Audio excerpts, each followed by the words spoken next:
afternoon. Time check here is 2 p.m. Mana ni? Mahurot na among saging. Hurot siya. Kaya mamalit na may pain. Ikaw ugma. Part kong pain kay gamiton ba nila ika. Saan nila gamiton? Hinday, open sa store ng apli na mi. Kuyog siya na nila may saging. Diday! Si Diday, oy. Open sa store.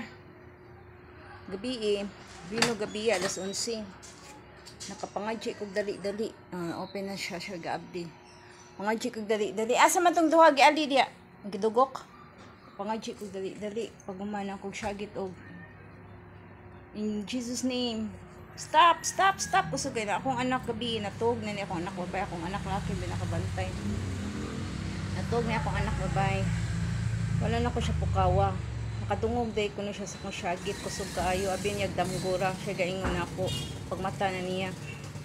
Abi man ako damgo ang mong syagit, stop, in Jesus name, stop, ni mata na siya pagkadungog sa kong syagit, abi niya ganang, abi na niya damgo, ato siya ganyan, linog day siya, wala ko siya pagkawan, ako ulit tao, ni gawas, gatsawa, anta mo na, kung ano masunod gani man panggawas mo, kani uyog na din kahoy na ako, kay lain mo ko ba sanay katalagman, mga G, ko dito nga.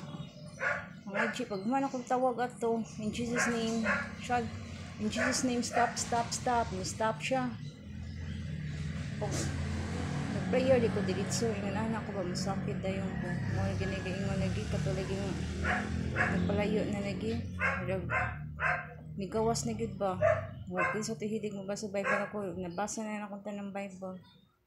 Hope unta, nakanang the only one, nang giingon simba ko. Mag-prayer kita tanan.